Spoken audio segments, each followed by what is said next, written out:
हाँ, तो हेलो सभी प्यारे बच्चे। यदि आप क्लास 10th में हैं और क्लास 10th का आप हिंदी बुक्स लेना चाहते हैं तो आपको यही दोनों हिंदी बुक्स खरीदना पड़ेगा जो आपके सिलेबस में पढ़ाया जाएगा क्लास 10th के लिए। और आप इस किताब को अगर जब भी खरीदें तो आप इस किताब को देख लें कि वो किताब किस तरह रहता है। अगर जो बच्चे क्लास 10th में हैं अगर हिंदी का बुक्स नहीं देखे हैं तो आप देख सकते हैं कि उनका बुक्स का नज़ारा इस तरह है। देखिए, आपको 2 बुक्स लेना पड़ेगा। एक तो पहला बुक्स है गोधूली और दूसरा आपको लेना पड़ेगा वर्णिका। तो आपको हम इस सिलेबस के बारे में डिस्कस कर दिए थे, वर्णिका का सिलेबस और गोधूली का भी सिलेबस। हालांकि एक बार और आपको हम दिखा देंगे इसमें। जैसे ही आप गोधूली, ये पहले इस किताब के बारे में बात करते हैं। अगर इस किताब को, गोधूली किताब को, ये भाग 2 यहाँ लिखा हुआ है, ये भाग 2 है ना, तो भाग 2 ये क्लास 10th के लिए ये है तो भाग 2 हो गया। अगर ये 9th क्लास का होता गोधूली तो वो भाग 1 कहलाता। लेकिन हम लोग क्लास 10th में किसको पढ़ेंगे? भाग 2 को पढ़ेंगे। और यदि भाग 1 रहेगा तो वो क्लास 9th का होगा।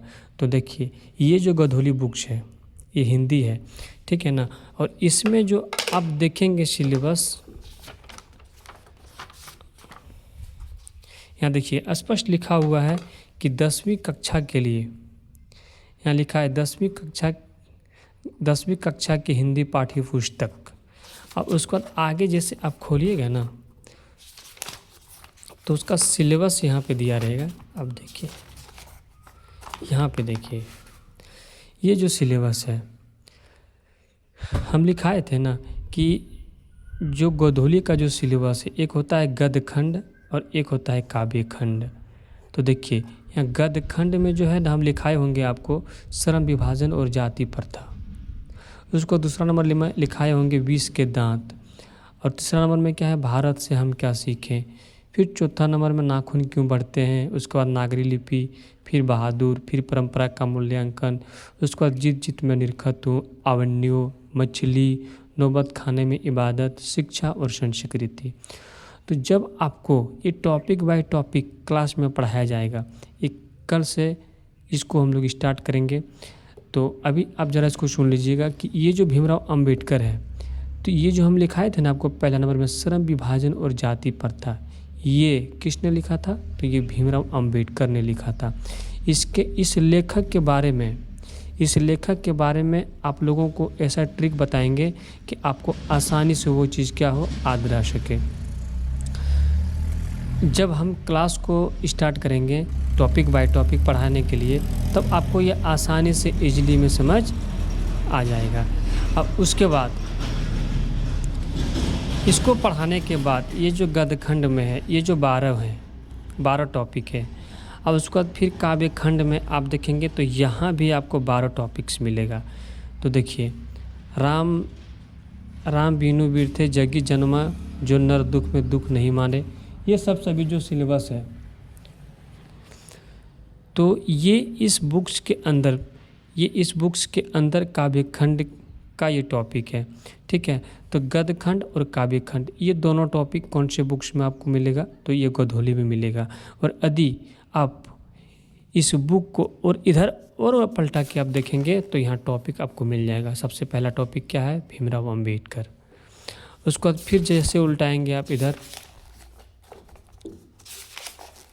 उसको आपको मिल जाएगा क्या? विष के दांत।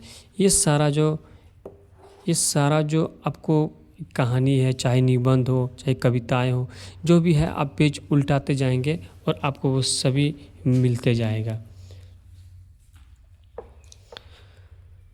तो ये आपके लिए बुक्स क्या है? गोधूली।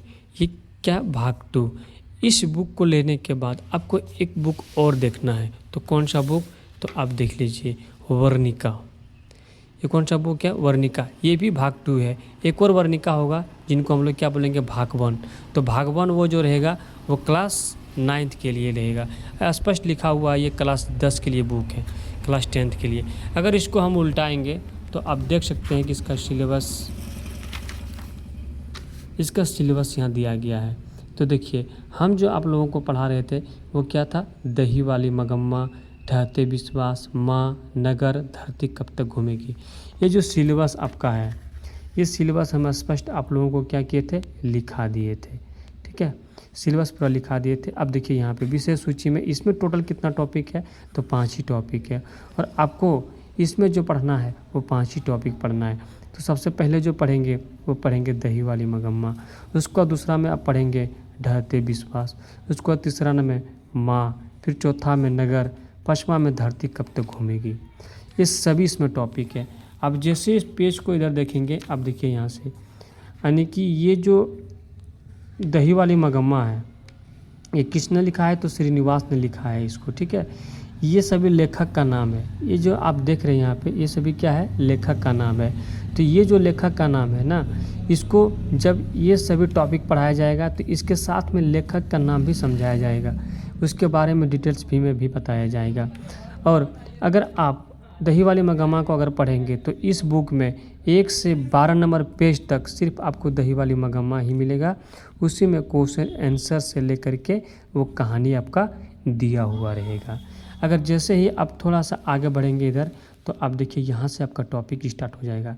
तो क्या है, दही वाली मगम्मा, ये किसने लिखा है, तो श्रीनिवास ने। उसके बारे में यहाँ डिटेल्स में दिया गया है। उसके बाद फिर यहाँ से कहानी स्टार्ट होता है।